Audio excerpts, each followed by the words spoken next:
Hello student, welcome back to Pragati classes. तो आज की इम्पोर्टेंट सुपर सीरीज है क्लास 10 मैथ्स का chapter number 6 that is triangle. इसमें करेंगे टोटल 20 क्वेश्चन और हर उस टाइप का क्वेश्चन जो कि सीबीएसई का one of the favourite question है और इनमें से क्वेश्चन हर बार पूछे जाते हैं। तो उसी के बेसिस पे टॉप 20 क्वेश्चन आपने अगर इसको कर लिया तो ये चैप्टर जो है ना आपका कंप्लीटली क्लियर हो जाने वाला है। तो स्टार्ट कर लेते हैं क्वेश्चन नंबर 1 से, that is two isosceles triangles have equal angles and their areas are in the ratio 16:25. The ratio of corresponding height.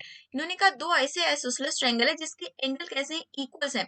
अब दो एंगल ऐसे इक्वल्स हो गए तो एंगल एंगल सिमिलैरिटी क्राइटेरियन से ये पता चल गया कि ये दोनों जो ट्रायंगल है वो कैसे हैं, आपस में सिमिलर है और उनके एरिया का रेशियो 16:25 है। तो आपको बताना है कि कोरिस्पॉन्डिंग हाइट का रेशियो कितना होगा। सपोज करो मेरे पास दो ट्रायंगल कौन कौन से हैं, एक तो है मेरे पास ए बी सी और दूसरा है मेरे पास पी क्यू आर। ठीक है, तो इसकी कोरिस्पॉन्डिंग हाइट, इसका भी एल्टीट्यूड खींच लिया हमने और इसका भी एल्टीट्यूड खींच लिया। ठीक है, और इसका नाम रख दिया डी और इसका नाम रख दिया हमने एस। तो अभी आपको ये थ्योरम तो पता होगा कि जो एरिया का जो रेशियो होता है किसी भी दो सिमिलर ट्रायंगल का, वो हमेशा कैसा होता है, उसके कोरिस्पॉन्डिंग साइड्स के या फिर कोरिस्पॉन्डिंग एल्टीट्यूड्स के स्क्वायर के रेशियो के बराबर होता है। ठीक है, ये तो चीज आपको पता है, लिखने की जरूरत है नहीं क्योंकि हम कर रहे हैं यहाँ पर एमसीक्यू क्वेश्चन।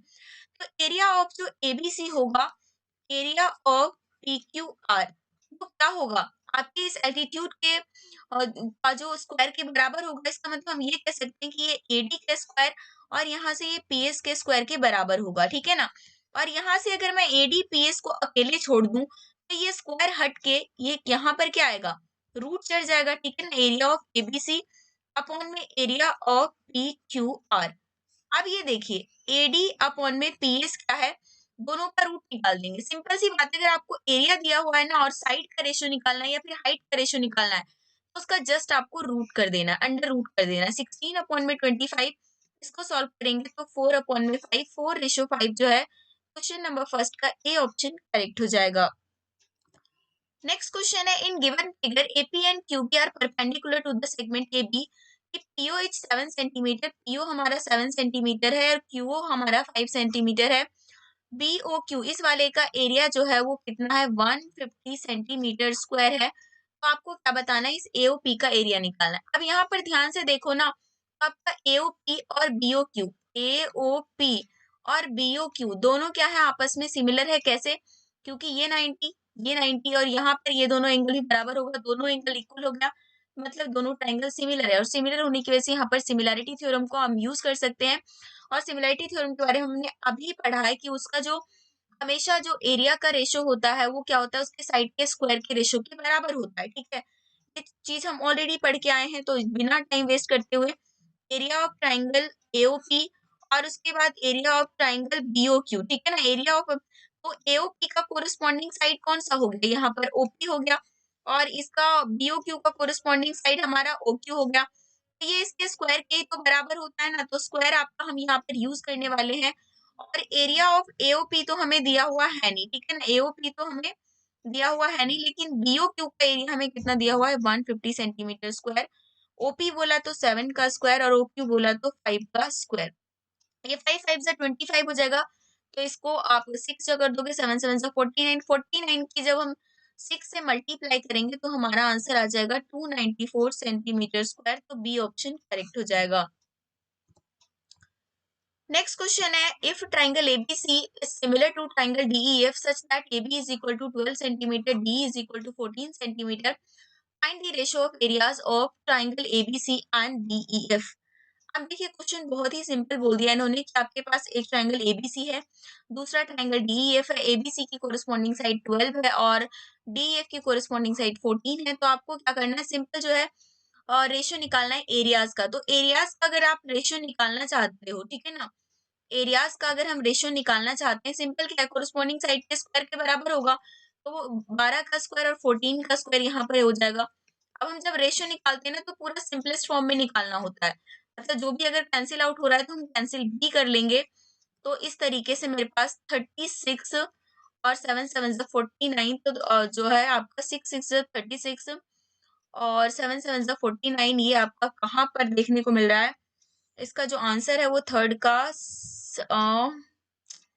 आपका होना चाहिए, मतलब यहाँ पर ये जो मिसप्रिंट हो गया है, यहाँ पर आपका 36 होना चाहिए, ठीक है ना। 36/49 ये हमारा करेक्ट आंसर होगा, ठीक है ना। नेक्स्ट क्वेश्चन है area of an equilateral triangle with side length A is equal to. Equilateral triangle का आपको एरिया बताना है जिसका लेंथ कितना है, ए है। इक्विलेटरल ट्रायंगल वो ट्रायंगल जिसकी सारी साइड सारे जो एंगल्स इक्वल होते हैं, ठीक है ना। तो इसमें आपका एरिया ऑफ ट्रायंगल जो है ना वो आप याद रख सकते हैं, बल्कि आपको याद ही रख लेना चाहिए, क्योंकि तो जो कि आपका होता है √3/4 a का स्क्वायर। तो फोर्थ क्वेश्चन का सी ऑप्शन करेक्ट है। हालांकि जो है ना इसमें एक और क्वेश्चन आपको साथ में अटैच हो सकता है कि इक्विलेटरल ट्रायंगल के हाइट को लेकर आपसे अगर क्वेश्चन पूछ लेना, तो हाइट क्या होता है √3/2a। और इसी से ना अगर हम चाहें तो एरिया इसी से निकालते हैं। एरिया हमेशा किसी भी ट्रायंगल का क्या होता है, 1/2 बेस इंटू में हाइट। तो 1/2 इस ट्रायंगल का बेस अगर मैं a मानूं तो हाइट कितना है √3/2। इसको सॉल्व कर दो तो यही तो आएगा √3/4 a का स्क्वायर। नेक्स्ट क्वेश्चन है D and E are mid points of side A B and A C of triangle ABC. एक एबीसी ट्राइंगल है, इन्होंने ये हमसे बोला एक एबीसी ट्राइंगल है जिसमें डी जो है ना ए बी का मिड पॉइंट है, डी जो है ए बी का मिड पॉइंट है, और जो ई है वो ए सी का मिड पॉइंट है, ठीक है। ये चीज हमें इन्होंने बोली, और साथ में ये भी बोला है कि डी जो है वो बीसी के परपेंडिकुलर है। यहीं से हमें पता चल जाता है कि यहाँ पर लगेगा हमारे पास midpoint theorem. Midpoint theorem और बीसी कितना है 6 centimetre, 6 centimetre. Midpoint theorem क्या कहता है कि अगर ये दोनों मिड पॉइंट और साथ में ये दोनों लाइनें पैरेलल भी है, तो इसका मतलब है कि जो ये है ना ये हमेशा इसका कितना होगा, आधा होगा, ठीक है ना। ये कितना होगा 1/2 इंटू में बीसी होगा जो डी की हाइट होगी। तो डी कितना हो जाएगा 1/2 इंटू में 6, तो हमारा जो है 3 centimetre would be correct answer. Fifth question का बी ऑप्शन करेक्ट हो जाएगा। नेक्स्ट क्वेश्चन है the diagonal of a rhombus are 16 centimetre and 12 centimetre in length. एक कोई रोम्बस है, ठीक है ना, जिसके दो डायगोनल्स हैं, और वो डायगोनल जो है एक तो 16 सेंटीमीटर का है, दूसरा 12 सेंटीमीटर का है। डायगोनल की प्रॉपर्टी क्या है कि वो उसके जो डायगोनल है ना हमेशा परपेंडिकुलर यानी कि 90 डिग्री पे काटते हैं। अगर ये टोटल और साथ में बाइसेक्ट भी करते हैं, मतलब आधा आधा डिवाइड भी करते हैं। अगर ये 16 है पूरा तो ये टोटल 8 हो जाएगा, और ये 12 है तो ये 6 हो जाएगा। और उसके बाद हमें क्या करना है, सिर्फ और सिर्फ इसका आंसर निकालना है। तो यहाँ पे पाइथागोरस थ्योरम से 8 और 6 को करोगे तो 8 और 6 पाइथागोरस अप्लाई करोगे तो यहाँ पर कितना आ जाएगा 10 सेंटीमीटर। हमारा जो है करेक्ट आंसर हो जाएगा क्वेश्चन नंबर 6 का ए ऑप्शन। नेक्स्ट क्वेश्चन है इन ट्राइंगल एबीसी बीएसी जो है 90 डिग्री है और एडी जो है परपेंडिकुलर है बीसी के, तो आपको बताना है इनमें से कौन सा स्टेटमेंट करेक्ट होगा, ठीक है ना।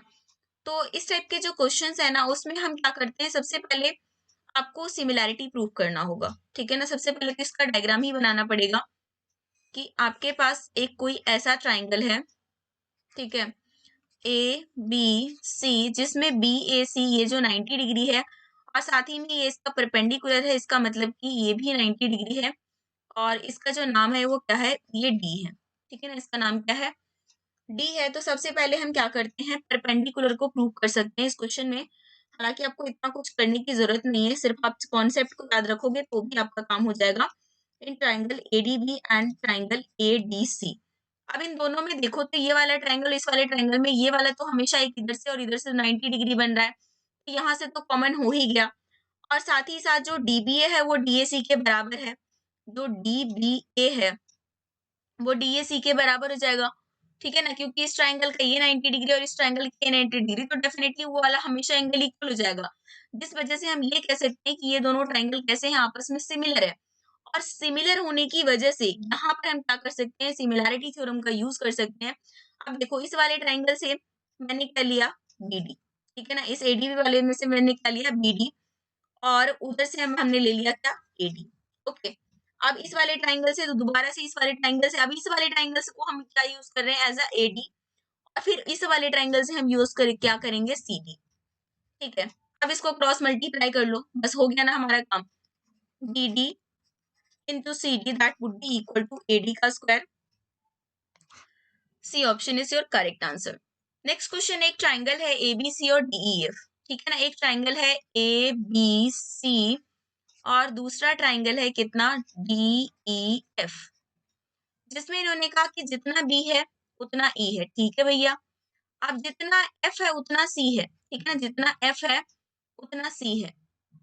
और साथ में एक स्टेटमेंट क्या बोली कि जो ए बी है ना वो 3 गुना है डी के। मतलब मान लो ये 1 यूनिट है तो ये कितना यूनिट है, 3 यूनिट है।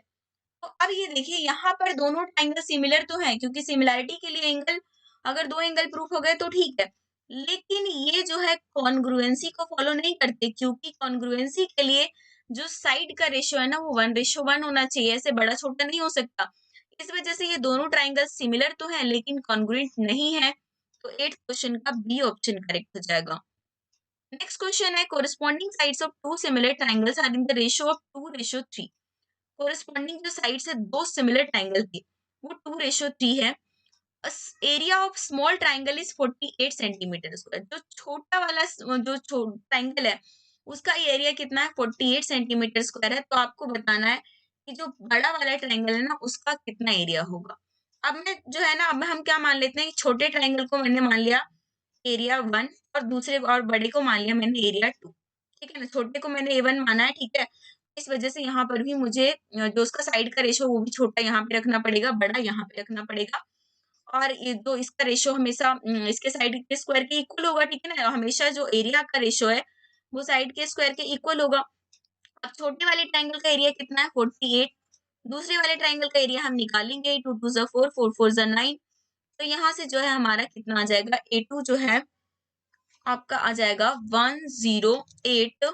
आई थिंक ये 4 1 ज़ा 4, 4 2 ज़ा 8, तो 12 9 ज़ा 108। 9th क्वेश्चन का आपका डी ऑप्शन करेक्ट हो जाएगा, ठीक है। नेक्स्ट क्वेश्चन है, side of two similar triangle. दो सिमिलर ट्राइंगल का जो साइड का रेशियो है ना वो 4:9 है। तो आपको बताना है कि इस ट्राइंगल के एरियाज का रेशियो कितना आएगा। अब ये क्वेश्चन मैं देती हूँ आपको होमवर्क के लिए। आप सभी इतने अपने सारे क्वेश्चंस कर लिए ना सिमिलैरिटी वाला कि इस क्वेश्चन का आंसर तो आप आंख बंद करके ऐसे ही मन मन में ही आप 1 सेकंड के आंसर दे सकते हैं। फटाफट से इस क्वेश्चन को आपको कमेंट बॉक्स में लिखना है कि इसका पर्टिकुलर आंसर होगा क्या। नेक्स्ट क्वेश्चन है, इन ट्राइंगल एबीसी, एबी जो है कोई भी ट्राइंगल एबीसी है जिसमें एबी इतना है, एसी इतना है, बीसी इतना है, आपको बताना है कि एंगल बी कैसा होगा। तो कभी भी इस टाइप का क्वेश्चन है ना तो सबसे पहले आप ये मान के चलो, सबसे पहले हम ये मान के चलते हैं ना कि ये राइट एंगल ट्राइंगल होने की मतलब हाँ, ये क्वेश्चन अगर ना मोस्टली 99% केसेस में आपका 90 डिग्री ही आंसर निकलता है, लेकिन उसको प्रूव कर भी सकते हैं हम। बाकी देखिए सबसे जो लार्जेस्ट साइड है, सबसे जो लार्जेस्ट साइड है वो कौन है, एसी है। अब अगर लार्जेस्ट साइड एसी है ना, अब आप खुद ही इतना दिमाग लगाना। अब ये देखो मैंने एक ट्रायंगल बनाया जिसमें मैंने सबसे बड़ी भुजा जो है, सबसे बड़ा साइड इसको रखा, एसी रखा। तो ये चीज तो आप पढ़ के आए हो ना कि अगर कोई भी जो आपका ट्राइंगल है अगर जिसका साइड बड़ा है ना तो उसका कोरस्पॉन्डिंग एंगल, इसका कोरस्पॉन्डिंग एंगल ये वाला बनेगा, तो वो भी सबसे बड़ा होगा। तो एंगल भी जो है सबसे बड़ा आना चाहिए, ठीक है। तो अगर साइड एसी बड़ा है तो उसका एंगल बी सबसे बड़ा होगा, ठीक है। और इसको चेक करने के लिए हम क्या करते हैं, यहाँ पर अप्लाई करते हैं पाइथागोरस। पाइथागोरस क्या कहता है कि जो सबसे बड़ी भुजा है उसका स्क्वायर जो होता है ना वो दोनों छोटे को स्क्वायर के बराबर होता है। अगर ये बात प्रूफ हो गया तो इसका मतलब ये साबित हो जाएगा कि बी 90 डिग्री। अगर प्रूफ नहीं हो पाया तो फिर हम और सिचुएशन पे चर्चा करेंगे, ठीक है ना। तो 12 मिल जाए यहाँ पर 144, 6√3 का स्क्वायर करेंगे तो 6 6 36, 36 3 आपके पास 108, 36। तो दोनों 144 आ गए, इसका मतलब कि एंगल बी हमारा कितना है, 90 डिग्री का है। तो 11th क्वेश्चन का सी ऑप्शन हो गया करेक्ट। नेक्स्ट क्वेश्चन है, एक रेक्टेंगल है, ठीक है ना, एक रेक्टेंगल है। रेक्टेंगल की खास बात क्या होती है, सारा का सारा 90 डिग्री पे होता है। इन्होंने कहा ये 8 सेंटीमीटर है और ये 6 सेंटीमीटर है, तो आपको बताना है डायगोनल कितना होगा। आंख बंद करके आप देख सकते हो कि यहाँ पर पाइथागोरस थ्योरम अप्लाई हो रहा है। तो पाइथागोरस थ्योरम जो है 8 6 से हमारा कितना आंसर आ जाएगा, C option 10 centimetre would be correct answer. Next question है, कोई रोम्बस है जिसका डायगोनल 1 तो 16 सेंटीमीटर का है, डायगोनल 2 12 सेंटीमीटर का है, तो उसका एरिया निकालना है। अगर हमें इसमें फॉर्मूला पता है क्वेश्चन आसानी से हो जाएगा, क्योंकि एरिया ऑफ रोम्बस होता है 1/2 d1 इंटू में d2। तो 1/2 d1 हमारा 16 है, d2 हमारा 12 है। तो इससे जो हम सॉल्व करके पता कितना चल गया, 96 centimetre square would be the correct answer and option number B is the correct answer, ठीक है। तो 13 क्वेश्चन का भी आपका बी ऑप्शन करेक्ट है। अब नेक्स्ट क्वेश्चन है, इन ट्राइंगल PQR, कोई ट्राइंगल PQR है, ठीक है ना, जिसमें PQ 6 सेंटीमीटर है, PR 8 सेंटीमीटर है, QS 3 सेंटीमीटर है और PS जो है बाइसेक्टर है QPR का। तो ये क्वेश्चन में तो बनाना पड़ेगा हमें डायग्राम, ठीक है ना। ट्रायंगल है PQR, ठीक है ना। अब इन्होंने क्या कहा, QPR को बाइसेक्ट किया गया है। QPR को मतलब आधा आधा कोनों में, बराबर बराबर कोनों में बांटा गया है, और यहाँ पर जो है ये PS है। ओके, अब साथ में क्या कहा हमसे कि PQ 6 सेंटीमीटर है, PR 8 सेंटीमीटर है, QS 3 सेंटीमीटर है। तो आप ये बताओ कि ये कितना होगा, ठीक है ना। ये चीज हमसे पूछा हुआ है कि ये जो SR है ना वो कितना होगा। तो SR की वैल्यू कैलकुलेट करने के लिए हमें सिंपल सा क्या है, इस क्वेश्चन में हमें जस्ट एंगल बाइसेक्टर थ्योरम लगाना है। Bye angle bisector theorem. Angle bisector theorem ना बहुत ही सिंपल बात करता है, बहुत ही ज्यादा सिंपल बात करता है कि अगर आप इन दोनों का रेशियो निकालोगे ना, वो हमेशा इन दोनों रेशियो के इक्वल होगा, ठीक है ना। मतलब कि जो आपका PQ अपॉन में QS करो तो और PR अपॉन में SR करो तो हमेशा इन दोनों का रेशियो इक्वल आएगा। तो ये अगर 6 अपॉन में 3 है तो ये 8 अपॉन में SR है, तो इसको जब फर्दर सॉल्व करोगे ना तो SR आपका कितना आएगा, 4 सेंटीमीटर आ जाएगा, ठीक है। 14 क्वेश्चन का बी ऑप्शन करेक्ट है। अब नेक्स्ट क्वेश्चन में बढ़ते हैं। हमारे पास फिगर है जिसमें इन्होंने क्या कहा कि ACB जो है वो CDA के बराबर है। ACB जो है वो CDA के बराबर है। AC जो है हमारे पास 8 सेंटीमीटर है, AD जो है मेरे पास 3 सेंटीमीटर है। तो मुझे निकालना है क्या है, इस BD की वैल्यू को फाइंड आउट करनी है। अब इस वैल्यू को फाइंड आउट करने के लिए ना सबसे पहले तो हमें ये साबित करना पड़ेगा यहाँ पर कि ये जो ट्राइंगल ACB है, ट्राइंगल ACB कौन कौन सा, ये ACB मतलब ये बड़ा वाला ट्राइंगल, ये जो बड़ा वाला ट्राइंगल है ना वो क्या है, ट्राइंगल ADC, जो इधर वाला छोटा वाला ट्राइंगल है ये इसके सिमिलर है। अब कैसे सिमिलर है भैया, अब इन दोनों ट्राइंगल को ध्यान से देखो तो एंगल ए तो दोनों का हिस्सा है ना, तो ये तो इससे कॉमन हो ही गया। और दूसरा स्टेटमेंट तो इन्होंने हमें क्वेश्चन में ही दिया हुआ है कि ये जो इसका ACB और इसका आपका CDA ये बराबर है। अब दोनों बराबर है तो दो चीज तो प्रूफ हो गई, तो इससे हम साफ साफ कह सकते हैं कि दोनों सिमिलर है। सिमिलर है तो सिमिलरिटी थ्योरम लग जाएगा। सिमिलरिटी थ्योरम आपका जैसे ये ACB है, तो ये ACB में से अगर हम यहाँ पे क्या कर रहे हैं, ACU लिख रहे हैं, तो दूसरी तरफ से हमने AD ले लिया। अब उधर से हमने AB लिया तो इस वाले ट्रायंगल का फिर से वाला पार्ट आपका AC लेवा जाएगा। तो यहाँ पर से AC का स्क्वायर जो हो जाएगा वो AB इंटू में AD होगा। जो जो वैल्यू दी हुई है उसको हम पुट करेंगे। 8 का स्क्वायर AB हमारा कितना है, और AB हमारे पास है ही नहीं तो AB ऐसे ही रहेगा, और AD की वैल्यू 3 है। तो इससे हमें क्या पता चला कि AB जो है ना वो हमारा कितना आ जाएगा, 8 8 जा 64 अपॉन में 3। अब ये पूरा का पूरा AB आ गया 64 अपॉन में 3, पर हमसे पूरा AB तो नहीं पूछा ना, हमसे तो सिर्फ DB पूछ रखा है या BD पूछ रखा है। तो हम क्या करेंगे, अगर हम मुझसे BD या फिर DB पूछ रखा है तो 64 अपॉन में 3 में से 3 घटाएंगे तो मेरे पास जो आंसर है वो 55 अपॉन में 3 जो है हमारा यहाँ पर करेक्ट आंसर हो जाएगा, 55 अपॉन में 3। नेक्स्ट क्वेश्चन है इन ट्राइंगल ABC, एक ट्राइंगल ABC है जिसमें D जो है वो परपेंडिकुलर है AB के। तो इसका भी हमें डायग्राम फटाफट से बना ही लेना चाहिए। क्या है, ABC जिसमें AB के परपेंडिकुलर है D, AB के परपेंडिकुलर है DE, और CD दिया हुआ है 3 सेंटीमीटर, EC दिया हुआ है 4 सेंटीमीटर, और AD तो हमसे पूछा ही है, और उसके बाद इधर से B दिया हुआ है हमें 6 सेंटीमीटर। ठीक है, इतनी सारी चीजें हमें दी हुई है। यहाँ पर BPT थ्योरम लगेगा। BPT थ्योरम भी आप ऑलरेडी पढ़ के आए हैं। तो BPT थ्योरम आपका क्या कहता है कि सिंपली जो है ना ये इसका रेशो इसके रेशो के बराबर हो जाएगा, ठीक है। ये हमसे कहता है तो इसका हम साफ साफ लिख सकते हैं कि CD अपॉन में DA जो होगा वो CE अपॉन में B के रेशो के इक्वल होगा। तो यहाँ से 3 अपॉन में DA 4 अपॉन में 6, इसको सॉल्व करेंगे तो DA जो है हमारा 4.5 आ जाएगा। नेक्स्ट क्वेश्चन है ABC जो है PQR के क्या है, सिमिलर है। ऑलरेडी बोल दिया कि दोनों सिमिलर है भैया, ABC दोनों सिमिलर है मतलब कि एंगल तो जो है कोरिस्पॉन्डिंग एंगल वो सारे के सारे इक्वल रहने वाले हैं, ठीक है, इसमें कोई डाउट है नहीं। एंगल भी 50 है, अगर ये 50 है तो डेफिनेटली क्योंकि सिमिलरिटी बोला है तो ये भी 50 है। ये 70 है तो ये भी 70 है। अब हमसे एंगल P पूछा, आप यहाँ से निकालो चाहे यहाँ से निकालो, जितना एंगल ए आएगा उतना ही एंगल पी आएगा। तो ये कितना निकल जाएगा 60 डिग्री, क्योंकि ये सारे एंगल का सम 180 होता है, ये दोनों मिला के 120 है। तो 60, तो हमसे पूछा एंगल पी, तो वो भी कितना हो जाएगा 60 हो जाएगा। नेक्स्ट क्वेश्चन है, कौन से ऐसे ज्योमेट्रिक फिगर हैं जो कि हमेशा सिमिलर होते हैं। देखिए, तो ऐसे में ना जो है ना स्टूडेंट जल्दी जल्दी में आंसर दे देते हैं, इसमें आप कंफ्यूज हो सकते हैं। जितने भी रेगुलर पॉलीगन है वो भी सिमिलर होते हैं, जितने सर्कल हैं वो भी सिमिलर हो सकते हैं। कुछ स्टूडेंट क्या पता है इस पे लगा दें, इस पे लगा दें, दोनों ही करेक्ट माना जाएगा, क्योंकि ऑप्शन नंबर बी करेक्ट होगा, because all the circle and all the regular polygons are similar.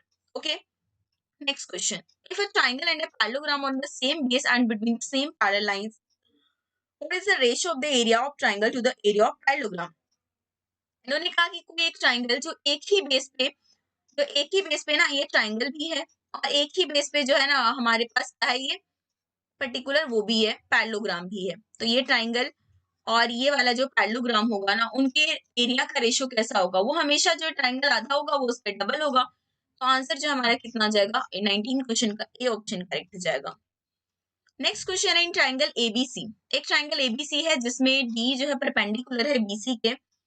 तो अब इस टाइप के क्वेश्चन में डायग्राम तो बना के आपको दिखाना ही पड़ेगा, तो ही आपको अच्छे से समझ में आएंगी चीजें। और एग्जाम में भी आए तो भी आप रफली जो है ना क्वेश्चन पेपर में बना ही लेना, तो ही क्वेश्चन सही हो जाएगा, वरना आप ऐसे करने की कोशिश करेंगे तो क्वेश्चन गलत ही हो सकता है। ठीक है ना, परपेंडिकुलर है। अब इन्होंने क्या बोला, एडी जो है 3 सेंटीमीटर है, डीबी जो है वो 8 सेंटीमीटर है, एसी जो है, अब एसी पूरा का पूरा दे दिया इन लोगों ने, एसी पूरा 22 सेंटीमीटर है। तो किस डिस्टेंस पे जो है ए जो है डी को एसी पे कट करेगा? मतलब ले देखे ना मुझसे ये पूछा हुआ है ए की वैल्यू, तो अगर मैं इसको x मान लूं और तो ये क्या 22 माइनस एक्स हो जाएगा। ठीक है, और यहाँ पर भी मैं कौन सा थ्योरम यूज करूंगी? BPT theorem.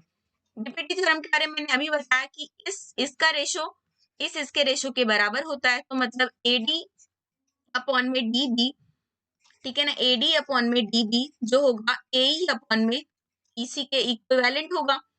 तो यहाँ से 3 अपॉन में 8 और यहाँ से x अपॉन में 22 माइनस एक्स। तो यहाँ पे अगर फर्दर हम इसे सॉल्व करेंगे तो 66 minus 3x 11x is equal to 66। तो x की वैल्यू 6 जो है यहाँ पर आंसर आ जाएगा, और हमारा ऑप्शन नंबर 1 करेक्ट हो जाएगा। होपफुली आपको वीडियो पसंद आई होगी, और चैप्टर के भी डले हुए एमसीक्यू तो वो सारे देखिए, आपके एग्जाम में बहुत हेल्प करेंगे, चाहे आप बेसिक के हो स्टैंडर्ड के हो, दोनों ही स्टूडेंट्स के जो है ना क्वेश्चंस बहुत ही इंपॉर्टेंट है सभी, क्योंकि थोड़ा सा 19-20 का ही फर्क होता है। तो इसलिए आप सभी बच्चों के साथ वीडियो को शेयर करिए, चैनल पे नए जुड़े हैं तो सब्सक्राइब करके बेल आइकन भी क्लिक कर लीजिए।